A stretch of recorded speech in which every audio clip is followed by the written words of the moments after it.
Hello, everyone. My name is Dr. Amanda Davis Bowie, and today we are going to talk about perfectionism.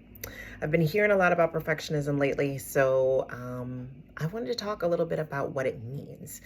Do you identify as a perfectionist? Do you believe that perfectionism is a part of your personality and it's just who you are?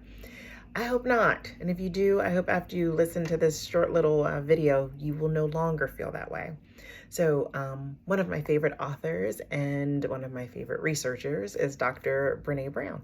And she has a really good definition of perfectionism. She says that perfectionism is the self-destructive and addictive belief system that fuels this primary thought. The thought is, if I look perfect and I do everything perfectly, I can avoid and or minimize painful feelings of blame, judgment, and the big one is shame. Perfectionism is a function of shame.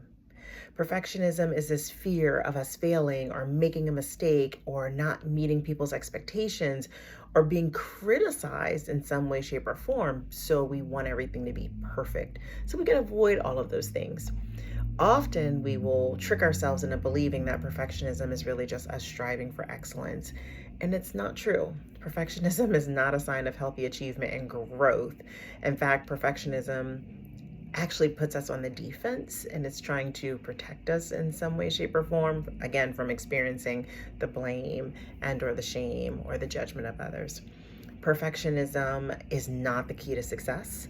It is not really motivating. In fact, it can be really invalidating and it can leave us in this place of feeling like we're not enough.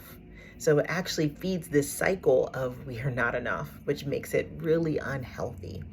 Perfectionism is often used as a way for us to avoid shame, but instead you have to remember it's a function of it. So how do we get past perfectionism? Challenge your behaviors and your beliefs. Why are you doing the things that you are doing? What's the true reason behind why you're doing it? Is it to meet other people's expectations or what you assume their expectations may be of you? What is it? Really think about it. And maybe you're a high achiever and there's nothing wrong with being a high achiever. Maybe you are internally motivated and that's a really good thing too. But ask yourself why before you act.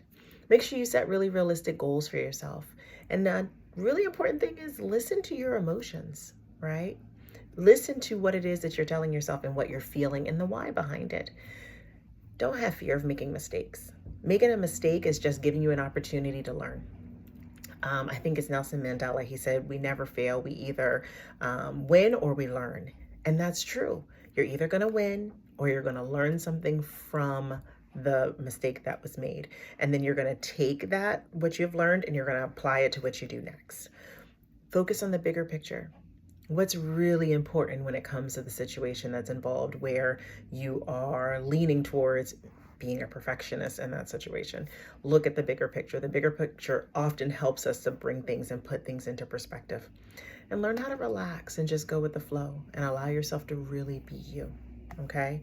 Important for you to practice self-compassion. In everything you do, practice self-compassion. Set achievable goals for yourself. It's important for you to set yourself up to win, all right? And if you make a mistake, embrace it and recognize, wow, this was a learning opportunity for me. But ultimately, be kind, be self-compassionate when things don't go as planned, and recognize that, guess what? I have an opportunity to do it again, and I'm gonna rock it. Have a wonderful rest of your day. Bye.